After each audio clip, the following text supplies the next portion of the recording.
Hey guys, it's Amy at Zoe Beck, and I'm going to do my weekly reading update for June 2nd, 2019. How did we get to June? Oh my gosh. I mean, May was a weird month for me, but it just felt like it flew also. I went through so many things I had to get done, and oh my gosh. Anyway, so, I'm gonna kind of go through what I read this last week. I did a lot of reading, which is great. There's the reading slump is over, at least for right now. And I did read a lot of books. Most of them were library books. So remember, I don't know, well, maybe you guys didn't see my Instagram, but I had like 10 books I picked up on Sunday. Some of them I had 3 of them on hold, I think. And then the rest I just picked as I was going through the library, which I don't let myself do that very often. But I felt, because I was kind of coming out of that, or, I was kind of in that slump, I didn't know what I wanted to read, so I thought, well, I'll just get a lot of little books. And that is what I did. So there's a whole bunch here. What did I figure I finished? 6? So 6 physical books I finished, and 2 ebooks. And then I was partially through one book, which I'm not sure I'm going to return to, and then I've started another one. So I have a lot to talk about. This is going to be a really long video, so I was trying to do this intro pretty quick. And I had a great fun at the coast yesterday with my mom and my great aunt, and I didn't get any reading done yesterday except in the morning before we went, so oh well. Anyway, so we'll talk about the books that I read pretty much from Sunday through Friday, before my mom showed up. And just kind of go through them. As I said, I have a lot to talk about here, so this is going to be kind of a long video.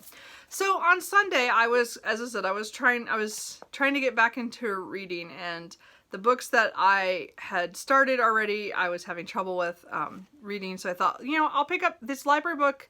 This one has to go back on this today, so that Sunday I had a week. I thought, well, I better go hit that one, and then I knew later I was going to go to the library, so I thought, well, I'll just start reading this one. So I started reading The Haunting of Tramcar 015, and this is by P. Djèlí Clark, and I really enjoyed this. This is actually one of those alternate history with the paranormal twist kind of thing, and again, it's one of those novellas, so it wasn't super long. Well, it looks like it's 130 some pages, and it was really good. So this has to do with Cairo 1912, and it's an alternate history where jinns have been, and other things have been released from kind of an alternate world, and Cairo has become kind of pretty much the main city of the world kind of thing, and so it's pretty huge, and they have all these trams that run in the sky like on wires, and it's pretty cool. I mean, I love the world building in this, but it also has kind of that flair for 1912 kind of stuff, so it was kind of neat. But this was a pretty much a haunted. It was The Haunting. It was a ghost story, but it was different. Like, it was creature more thing. But I really enjoyed this. I liked the world building. I liked the main character. I think it's Hamed. Is that was his? Yeah, I don't remember which book I was in. So I really enjoyed this, and his partner was funny, and I just liked the way it all went. Of course, when I got done, I really wanted this to be a lot longer book. I wanted a bigger story. I wanted more to dive more into this world. But I really enjoyed this, and I do recommend it for, if you want something short and easy to read. I just thought it was, and again, it has the fantastical element, which is what I like. So I definitely enjoyed that. I then picked up a nonfiction, well-read Black Girl. It's essays collected by Glory Edim? I don't know how you say that last name. Anyway, so this, I don't remember how many there were. There was quite a few short little, things. 1, 2, 3, 4, 5, 6, 7. So there's like 21 essays or so in here. So this is really good. It was a different perspective. So, this was based on, I guess there's a website, the well-read, Black Girl Book Club, I guess is, and they, read by Black authors and stuff. And it's really, it's really interesting. There was really some great recommendations on books, but what all these essays we're talking about was each writer or, you know, artist of some sort would talk about the books that they read when they were, most of them when they were younger, and how they, that really changed their world and saw their perspective for the first time in writing. And I found this very fascinating because my own reading history is so very different in that I didn't have the same experiences. I was not looking for myself in the novels I read. I was actually not doing that. I was actually kind of the opposite. But I understand why they, like, why that this is a huge thing. And that it was really a great perspective for me to see from a different point of view on reading. Because I was always looking for something not my normal everyday life. I wanted it to be fantastical. I wanted to be different in a way and somewhere else and somebody else. And I never wanted to read about somebody like me. Does that make sense? Like, I just looked at it differently, reading as a child and as I've grown up. I mean, now I read much more diversely, but even as a kid, it was mostly all the books that I really loved were mostly about people who were doing things that I would never, ever do or get to do or want to do, because I don't want to be in that situation, but I like to read about it. So this was really fascinating because they were talking about books on where they saw themselves for the first time. And again, it was a very different perspective, and I really enjoyed it for that. And I did tab one thing. I can't remember why I tabbed it, but it was, because it was the question, when did you first see yourself in literature? And again, that stopped me right there, because I was like, I don't know, because I wasn't looking for it. But I also know from my perspective and my privilege that I didn't have to worry about that. And I was looking for other stuff. So I thought it was just very fascinating read. And I totally would recommend it, just because it does talk about a lot of authors that some of them I didn't have know anything about. And it was kind of interesting. And then some of these are people who are writing books right now that are very popular, and their stories. So I really liked it. It was just, I'm not really a big essay reader. I don't usually pick up that kind of nonfiction, but I really enjoyed this, and I would recommend that if you want to try that out.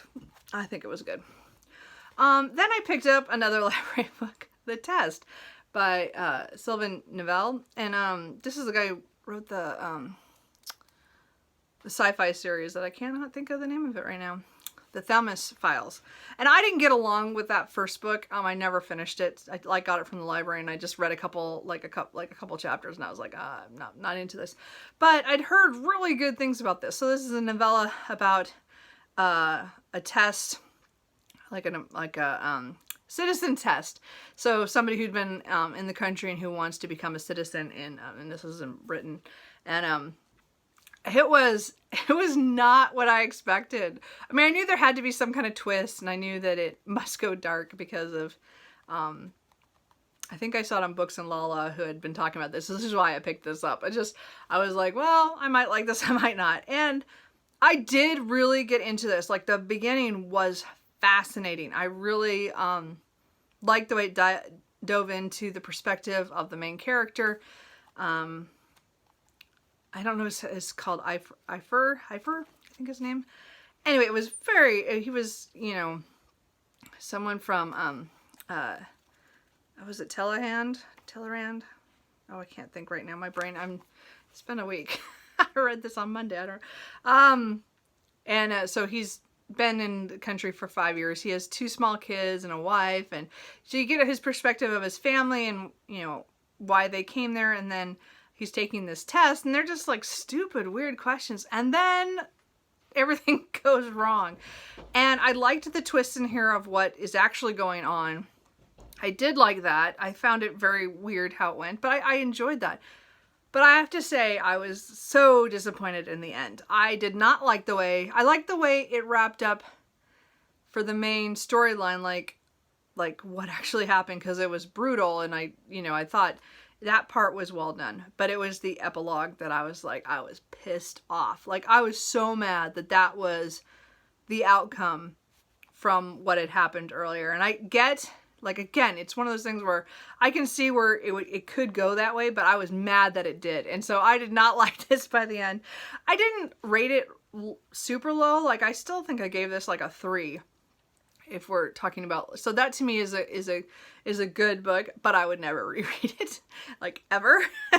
Like, I was so mad, but I couldn't knock it down because it just, I didn't personally like the ending, but I also could see how that could be the ending. Does that make sense? Anyway, so I just thought it was a quick read. You know, it's just over 100 pages, like 108 pages. So it wasn't very long, so it didn't take me very long. And but, you know, I said I really wanted to love this, and I just didn't. Anyway, so after that one, I picked up what I have as an ARC. I got this at one of my book clubs that I used to go to at Powell's before I decided I didn't like reading what everybody else wanted to read. But I got The Tea Master and the Detective by Alette de Bodard. I don't remember. There's a really cool, it's a novella that, I mean, it has a really pretty cover on it. I forgot to load it up on my Kindle, sorry, or my iPad. But anyway, so this recently, I believe, won the Nebula for short story. Or is it novella? Probably novella, actually, because it's over 100. I think it's 100. Oh, nope, 93 pages. But still, I think it's novella. I think it just won that award. So I thought, oh, I have this proof. It's sitting on my shelf, you know, that I got for free that I just wanted to try. So I read it, and this is a sci-fi short novella where a ship has been kind of traumatized, lost its crew, and so trying to make it day by day, and it's like a tea master, which makes like a tea so that humans can travel into deep space. And it's that part's fascinating.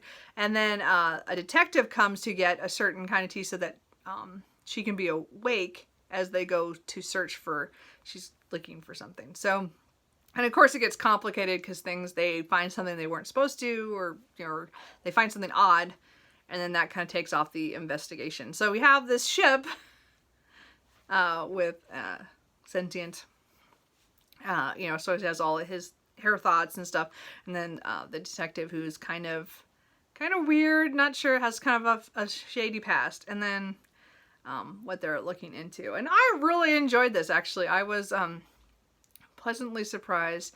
I mean, it was again one of those ones where it would have been nice if there was more to it, more is longer, because I like longer things. But I was also glad that I finally picked this up and read this, because it's been on my shelf since last fall. Because I think it came out last March. So I know it's hard to say. Anyway, but this was really good. I really enjoyed this. I don't think it was like super great. Like, I mean, I can see why it won the award. It was good enough that way. I mean, I didn't read the rest of this or the novellas and that were listed, I don't think. Maybe I've read one, I don't remember. But the thing is, I just wanted to read it because I had it on my shelf, and it was short, and it was one of mine. Because I was reading so many library books, I thought I better throw in one of my shorter books. And so there you go, I read that one. So as I said, I liked it. I think it's, if you like science fiction and that sounds interesting, I would read it. It was good. I read it. I don't know. I'm just rambling now. Then I picked up a couple, I kind of went in a different direction, because I'd read a couple of sci-fi and kind of fantasy-ish, and I mean, other than the well-read Black Girl, but I then picked up The Ice Palace by Jidere Vias? I don't know. So this is a Norwegian writer from early 20th century. So he you know, was from Norway. And so again, I'm Norwegian, so I like to pick up Norwegian literature every once in a while, and I've been trying to get better about not just picking up Japanese. So I picked up this one. So this is it doesn't give like when it was set. I think it was written in the 60s. I think that's what I saw. Anyway, but well, at least it's 66 for the English version. I don't remember what the Norwegian was. I think it was just before that. But anyway, so this has to do with pretty much two young 11-year-old girls, and they're one who lives in the area, and then another one who just recently came, and kind of their budding friendship, and then kind of some odd things that happens, and then one of the girls goes missing. So this was not what I expected. If you read the back, you're not sure. if the girl going missing, if she meant to go missing or something happened to her. You know, because you're not sure how it goes in. The novel does tell you what happens to her, so that's what I'm not gonna say. But what it really is focusing on is on the girl who's left and her feelings of kind of guilt and misunderstanding of, because the night before she had seen her, but she didn't know why the girl disappeared. And it was really fascinating. The Ice Palace is actually an allusion to a waterfall that freezes over during the winter. So the story starts in late October, where it's just now frozen over, because again, it takes place in Norway, so it's cold. And the scenery in this was beautiful. The nature part of it. The whole scene with the Ice Palace is what they call the area where the waterfall has frozen over, and it was just that was really well done. There are parts of this that I was not so enthused about. I had to keep reminding myself that she was 11 years old, and the main character, Sis. So she so when she did things or didn't do things, I have to remember, well, she was 11. She's not thinking as rationally as an adult, or even an older, like a teenager. But it made sense. So I had to sometimes remind myself, well, that makes sense for an 11-year-old. Yeah, I could totally see that. But I had to remind myself, because the story felt like it should be an older story because of some of the content in it.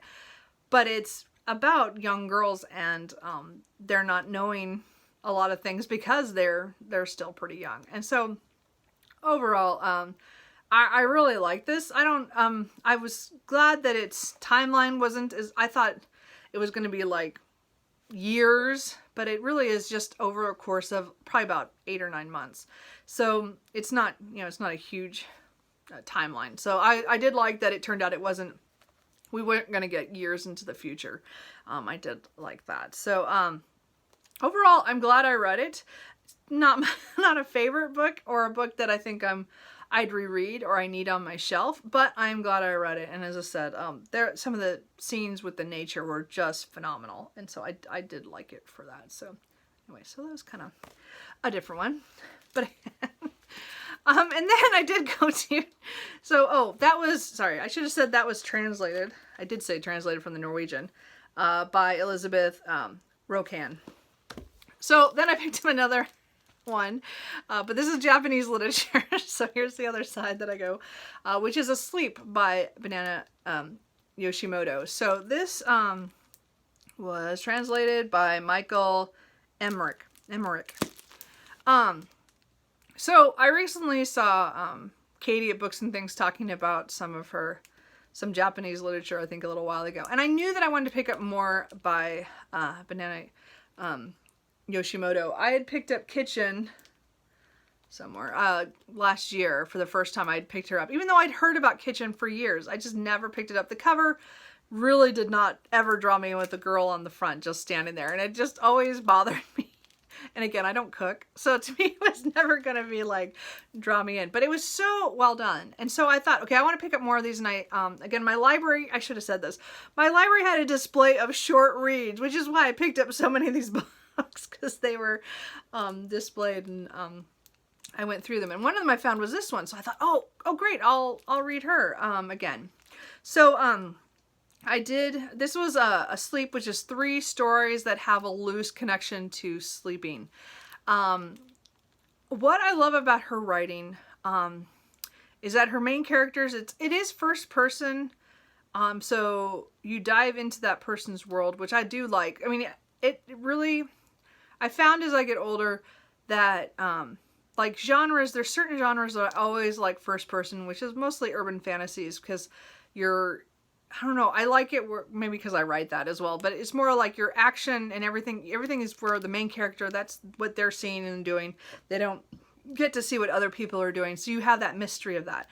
And a lot of times I don't like that so much in literature or, in general fiction, because it gets too introspective in some way. Because I think in urban fantasy, there's a lot of action. You don't get to sit around and think too much in your head. You're thinking a little bit, but not not the same as this, but she does it so beautifully, and she creates such sad characters, and they are things that happen in people's lives that I'm glad are not happening in mine. They're very sad, but I think they're done so beautifully. Like, I mean, again, Kitchen had a lot to do with grief, and was, you know, really powerful that way. There is a lot of stuff, and she has her themes of grief are in here as well, but they're just done a little differently, and a little, you know, there's different touches. I really liked them, all three of the stories. I don't, I just, you know, it's like one of those things where I really liked them. It's not like I loved them though. You know, like if I find a copy of this, I will probably pick it up, because I probably would reread these, because they were really good. And I kind of want to reread Kitchen right now and the other short story in there. But I do want to read more of her. I do have one more book from the library that's hers, so that could pop up here pretty soon that I read. So I am trying to find these now to read. But anyway, I really enjoyed it. I mean, as I said, it was literary fiction, but I don't know. And I guess it was written in the 1989, but it wasn't translated until like 2000 or something. Yeah, it was like 89, and this translation is 2000. So I don't know if it came over before that, like in between, and I just, because that was the version I found at the library. So then I picked up one more book from the library that I tried to read, and that is The Lighthouse by Alison Moore. And I swear I saw someone read this maybe a couple of years ago when it came out. It was shortlisted for the Man Booker Prize, I think in 2017, but I'm not positive. But I remember seeing this somewhere. And so I picked it up, really not remembering a whole lot about it, except that it had to do with some guy who goes to Germany, Firth, and he's going there because he's getting a divorce, and he's just trying to, you know, give himself some time. And he's going to go on a walking tour. And he stays at this hotel that is the most gross hotel, I think. Well, it's like one of those things where you don't want to think about that when you're at the hotel.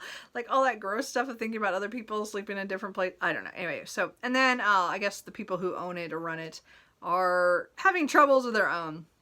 And I only got about 50 pages into this, and again, it's only 200, a little over 200 pages, and I'm just not sure I want to continue.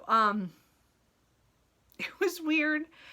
It was fast to read those 50 pages, but I just don't know if I care enough. So I might not finish this one. I might just go, no big deal.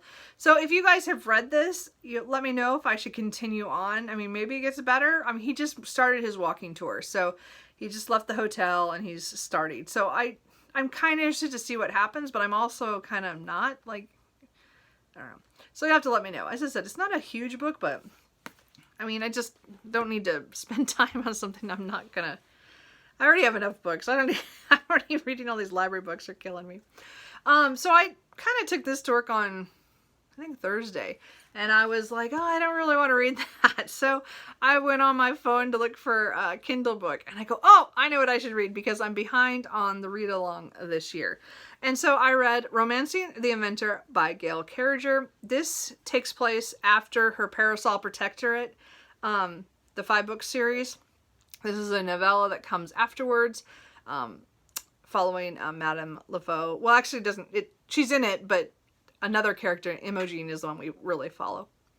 And it was so cute. And as I said, I have had this on my Kindle for, what, 2-3 years?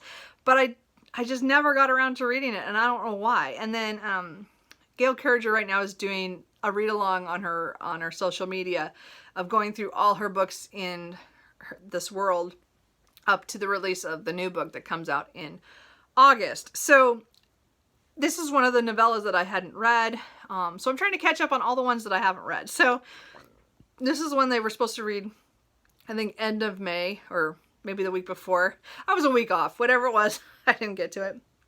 So I thought I'd just read it, and it was really cute. I really enjoyed it. I'm glad I finally read this. I wish I'd read it couple of years ago. But it was sweet. And as I said, if you like her work, and especially if you like the Parasol Protectorate, and you'll know Madeleine LaFaux, and she's just awesome. It's nice to see her get her happily ever after everything she's been through.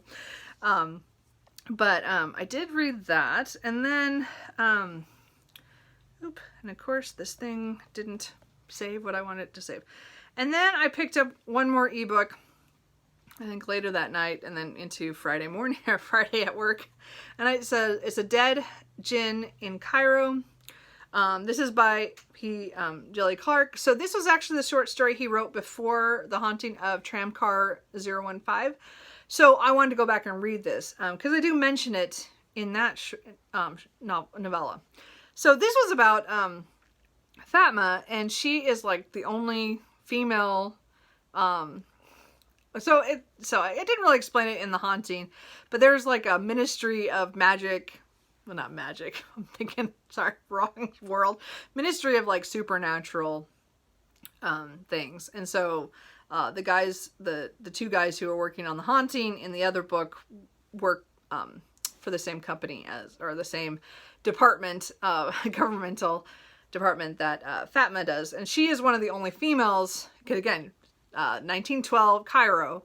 So, but she's, because she was brilliant, I guess, that she got in, I really liked her. So this is a short story. This was only like 41 pages. I really wish this one was longer. I wanted this to be expanded. Like, it could have been novel easily. Like, I don't know how he wrote it in such a short story. Both of these stories could have just been huge.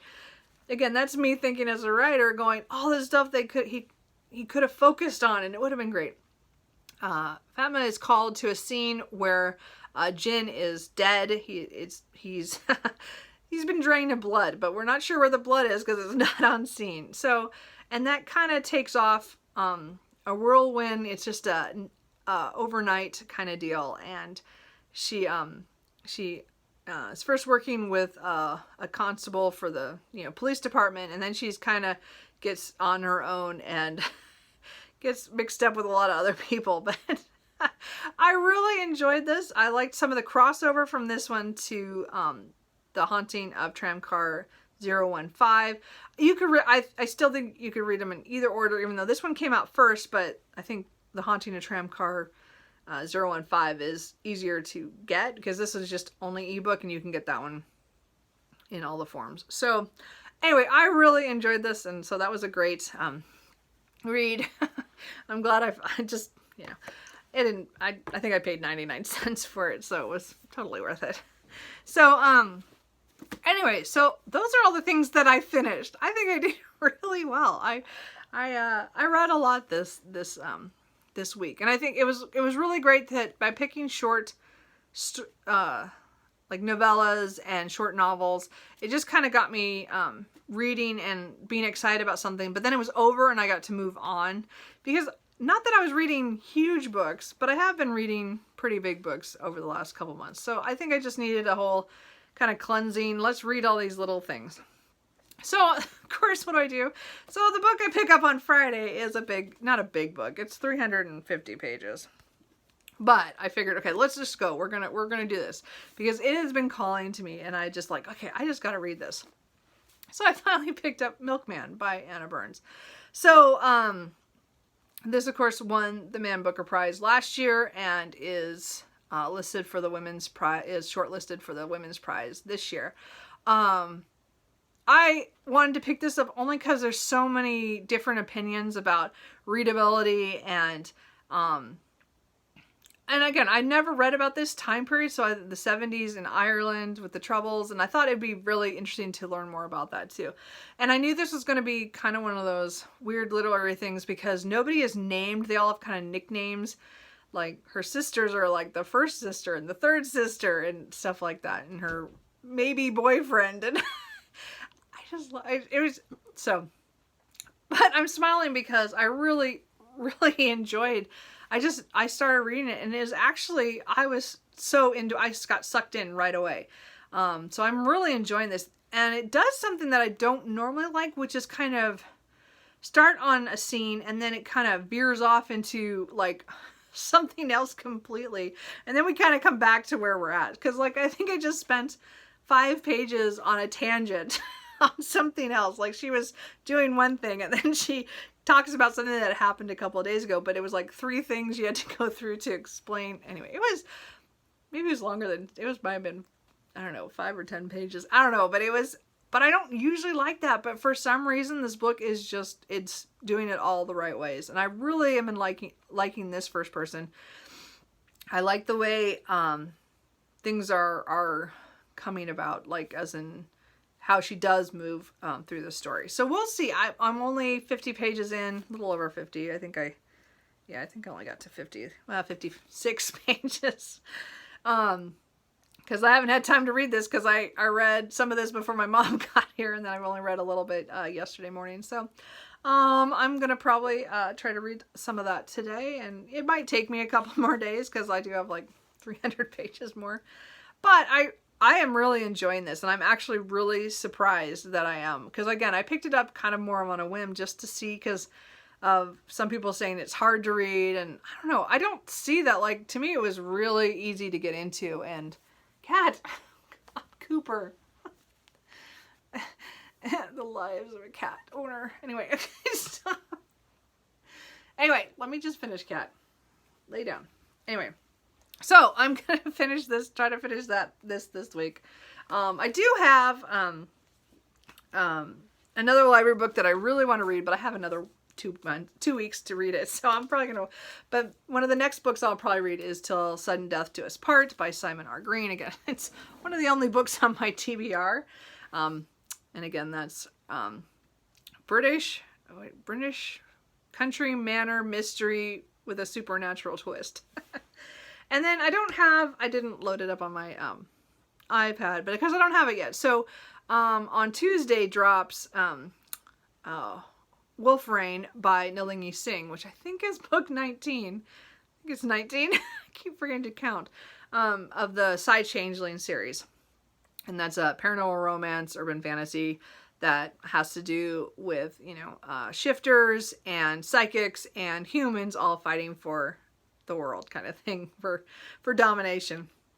And it's been a great series, as I said. So every time a book comes out, I read it pretty quickly, and usually I get the ebook because I don't want to buy hardbacks, because I already have enough of her books, but they're all paperbacks. I'm not buying any hardbacks, so I just buy the ebook, and but because I don't want to usually wait for the library. So anyway, so I'm hoping to pick up that as well this week. But as I said, I'm going to try to read Milkman first, and then I'm hopefully not going to get partway through that and then switch over to that book, because when it drops, I'm probably going to want to read it. So we'll see what happens. So, that's kind of it. I did put aside, Revenant Gun by Yuha Lee, and The Calculating Stars by Mary Robinette Kowal, because that book, with the Calculating Stars, I'm just not into an ebook or, audiobook right now. So I'm going to wait a little bit. If I decide that I don't want to get back into the audiobook, I might just start reading it physically, but I just need to make a decision on that. I haven't wanted to listen to any novels. And then Revenant Gun, I still really want to read that because I want to finish that series out. But as it was the one probably that put me into the slump, just because I read the other 2 books so close together and then tried to read this one. I think I just need a break, and maybe I'm hoping later in June I can pick it up again and then finish it out. But we'll see. So anyway, I did pretty good reading.